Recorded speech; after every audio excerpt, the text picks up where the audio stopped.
when you look at the polling, everyone is pretty much on the same page. It's something like 70% of the folks who are polled in Seattle, voters, saying we've gone too far, that the hands-off approach is not working. And how do we know it's not working? We look at the data.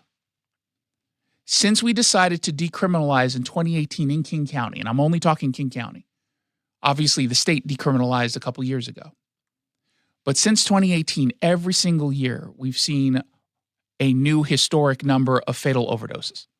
Think about that for a moment. Andrew Lewis says, we need to do more research on this. We just can't rush it. Dude, where have you been? Where have you been? We have the research. We know exactly what works and what doesn't.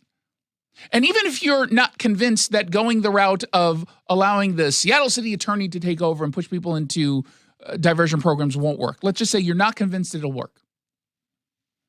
Do you know that what we're currently doing is working or not working? You know it's not working. And yet he's unwilling to change direction. God forbid he disappoint the base of the progressive movement that he's going to need to stay in office. And he decided to choose them over you. It is not our civic duty to provide housing first for those who have chosen this lifestyle. And our country is proof that this is ineffective, short-term solution that cycles people in and out of jail rather than making any changes in society. So there you have two completely conflicting viewpoints at yesterday's council hearing during the public hearing. The first person, who was completely outnumbered because she's not a professional activist, saying it's not on us to provide these people households.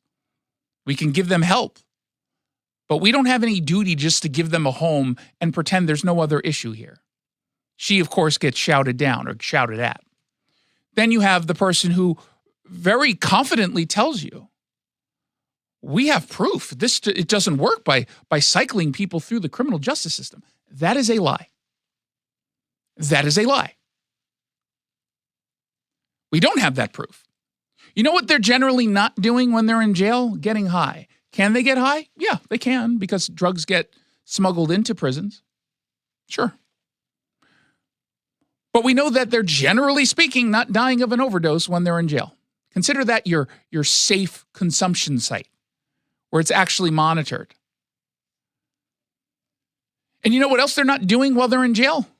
They're not breaking the law to then feed their habit, which means we're all being protected from becoming future victims. And of course, because we have a mayor who is a political coward, God bless him, because I don't think he looks at what's going on and is okay. I think he would love to give this power over to both the police and the Seattle city attorney, but he's like Jenny Durkin, and he doesn't want to create any stirs within the community, the political sphere. He doesn't want to create any political fights.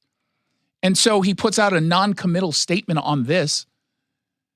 He completely ignores the fact that the council just did what it did. God forbid he come out and say, hey, I'm going to show some leadership. I want them to give this power to the Seattle city attorney. I am asking them. He could use his platform to get everybody on the same page here. He's choosing not to do that. Instead says it's unacceptable for people to consume illegal drugs in public spaces. Not only is it unhealthy, it makes communities feel unsafe and unwelcome. Regardless of this vote, our focus will remain on arresting the dealers and traffickers bringing this poison into our communities.